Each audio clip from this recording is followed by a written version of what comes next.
Welcome back नाज़रीन। साल 2019 का ये आज आखिरी प्रोग्राम है और साल 2020 में नए जोश और जज्बे के साथ और कुछ नए मौज़ूआत के साथ आपकी खिदमत में हाजिर होंगे। लगारी साहब, साल 2019 के अगर चंद अहम तरीन वाक़यात पर हम एक नज़र डालें तो 27 फरवरी को इंडियन विंग कमांडर अभिनंदन का तैयारा मार गिराया था। 9 नवंबर पाकिस्तान की तरफ से करतारपुर राहदारी का इफ्तिताह हुआ था। इसके अलावा वादी कश्मीर में आर्टिकल 370 हटाने के खिलाफ मुजाहरे हुए, बड़ी तादाद में सियासी गिरफ्तारियां हुई, जमानतें हुई, कश्मीर में लगा कर्फ्यू 147वें रोज भी जारी है। तो साल 2019 में जो चंद अहम वाक़यात रहे, इन पर आप क्या कहेंगे? जो हमारे रीजन को डिस्टेबलाइज किया गया है बीजेपी की हुकूमत की सूरत जो आई है इंडिया के अंदर, इस हुकूमत के आने के बाद ये पूरे का पूरा रीजन जो है वो डिस्टेबलाइज होने की तरफ जा रहा है या उसकी तरफ इसको ले जाया जा रहा है। और उसकी बात बहुत वाज़ेह है कि ये एक ऐसा दौर है जिसके अंदर दुनिया भर की अपॉर्चुनिटीज का मरकज ये रीजन बनने वाला था, जहाँ पर संगम होता है तीन बड़े रीजन्स का, साउथ एशिया का, सेंट्रल एशिया का और मिडिल ईस्ट का, और उसका कोर जो जगह है वो पाकिस्तान है और पाकिस्तान से मुल्हिका ममालिक हैं और उनकी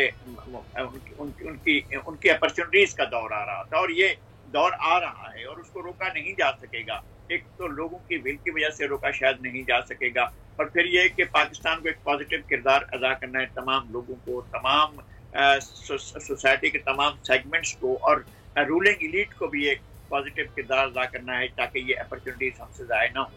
फिर एक बात ये है कि इंडिया के अंदर तो तबाहकुन सूरत हाल पैदा हुई है और इंडिया ने खुद इन अपॉर्चुनिटीज को ज़ाया करने के लिए सब कुछ किया है। कश्मीरियों के खिलाफ जो इक़दाम जिनके बारे में सोचा तक नहीं गया था, जिनके बारे में न नेहरू ने सोचा था, ना इंदिरा गांधी ने सोचा था, ना शास्त्री ने सोचा था, ना मोरारजी देसाई ने सोचा था, ना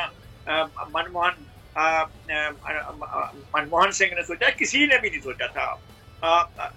ये इस आदमी के जहन में ये सोच आई है और ऐसी गलीज खतरनाक सोच आई है कि कश्मीर का स्टेटस खत्म कर दिया जाए ताकि ये झगड़ा ही खत्म हो। इस तरह से झगड़े खत्म नहीं होते हैं। कौमी इस तरह से आपने 147 दिन तक आपने इनको गुलाम बनाकर रखा है, क्या कश्मीर ने सरेंडर कर लिया है कि आपके सामने घुटने टेक दिए हैं? कश्मीरी घुटने नहीं टेकेंगे। फिर पूरी की पूरी मुस्लिम आबादी इंडिया के अंदर रहने वाली को सबूत देने होंगे कि जनाब हम 71 से पहले यहाँ रहते थे, 1971 से उनसे हिसाब लिया जाएगा 50 बरसों का कि 50 बरस पहले आप कहाँ रहते थे, कैसे, और 50 वर्षों के दौरान अगर आप इंडिया में आए हैं, पाकिस्तान से आए हैं, अफगानिस्तान से आए हैं, बांग्लादेश से आए हैं, श्रीलंका से आए हैं, कहीं से भी आए हैं, तो आपको अपनी शहरियत सरेंडर करनी पड़ेगी। और इस तरह से वो एक आबादी के बड़े हिस्से को शहरियत से महरूम करना चाहते हैं। तो मेरे ख्याल में एक कोई ना, उस वक्त तो डॉक्यूमेंटेशन नहीं होती थी ना सोसाइटी की। आज से 50 साल पहले डॉक्यूमेंटेशन कहाँ होती थी? किसके पास किस बात का सबूत होगा? कि कैसे लोग लाएंगे अपना सबूत? उस वक्त शनाख्ती कार्ड ही नहीं होते थे, उस वक्त पासपोर्ट ही नहीं बनते थे। ऐसी सूरत है तो लोग क्या लेकर आएंगे कि हमारे पास ये सबूत है जिसकी वजह से हम इंडियन शहरी हैं? तो इंडियन शहरी तो अपना सबूत नहीं दे पाएंगे, वो जिसको चाहेंगे यहाँ निकालना शुरू कर देंगे। फिर लोग कहाँ जाएंगे? अगर आप लोगों को शहरियत से महरूम कर देंगे तो फिर वो लोग जाएंगे कहाँ पर? किस मुल्क की तरफ जाएंगे? किस तरफ का रुख करेंगे? आप इनको रोहिंग्या मुसलमानों की तरह करना चाहते हैं, सारे के सारे लोगों को, ईमान की अकलियतों को, वहाँ के लोगों को, और खास तौर पर आपने टारगेट किया है मोदी ने मुसलमानों को। तो मुसलमान कहाँ जाएंगे? रिटिलिएट करेंगे ना। आप कोई दीवार से लगा हुआ हो तो क्या करेगा? वो रद्द अमल करेगा, रद्द अमल, शदीद रद्द अमल करेगा। वो देख रहा होगा कि अगर मेरी जान जा रही है तो फिर मेरा जान लेने वाला जो वो क्यों जिंदा रहे, वो उसको फिर मारने की कोशिश करेगा। एक ऐसी खतरनाक, खौफनाक खाना जंगी की तरफ इंडिया बढ़ रहा है जिसका तस्वर मोदी ने सोचा भी नहीं होगा। और अगर हिंदुत्व जिसका मुर्तजा साहब ने वो किया है, गुलाम मुर्तजा ने जिक्र किया है और उसके बारे में बताया है, अगर वो आगे बढ़ता है तो फिर इंडिया नहीं बचता है। इंडिया खड़ा होता है सेकुलरिज्म पर, जमहूरियत पर और रोशन ख्याली पर, लिबरलिज्म पर। इंडिया अपनी बेस खड़ी हुई थी, उसका सोशलिस्ट सियासत थी, उसके ऊपर खड़ा हुआ था। इंडिया ने अपनी बुनियादें खुद ढा दी हैं, मोदी ने तमाम बुनियादों को मार कर दिया है। अब इंडिया कैसे खड़ा होगा? ठीक है गुलाम मुर्तजा साहब, आपके लास्ट कमेंट्स। 2019 खत्म होने वाला है। एज ए पाकिस्तानी हमें किन गलतियों से सीखने की ज़रूरत है और नए साल से हमें क्या उम्मीदें वाबस्ता करनी चाहिए? सबसे अहम बात जो रही है, पॉलिटिकली डिस्टेबलाइजेशन रही है मुल्क में और किसी का मैंडेट का एहतराम नहीं किया गया और ये बहुत ही बड़ी बात थी। इसमें ये भी है कि तमाम पॉलिटिकल पार्टीज के मैंडेट का एहतराम एक दूसरे को करना चाहिए।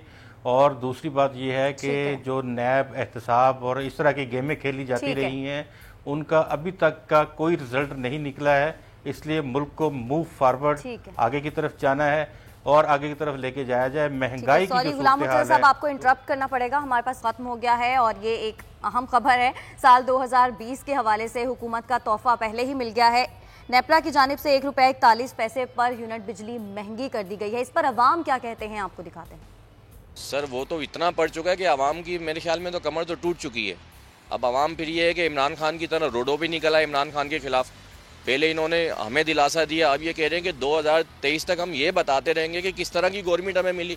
ये चोरों का मोहल्ला है सारा, ये चोरों का काम है। चोर चोर को सपोर्ट कर रहा है, बस इसमें चोर एक दूसरे को सपोर्ट कर रहे हैं। ये नेपरा हो या KLFT को, सब चोरों के इख्तियारात हैं। ये इसमें कौन सा ये फैसिलिटीज दे रहे हैं, जब चाहते हैं सर्दी में भी बिजली बंद कर देते हैं। ये कौन सा तरीका है?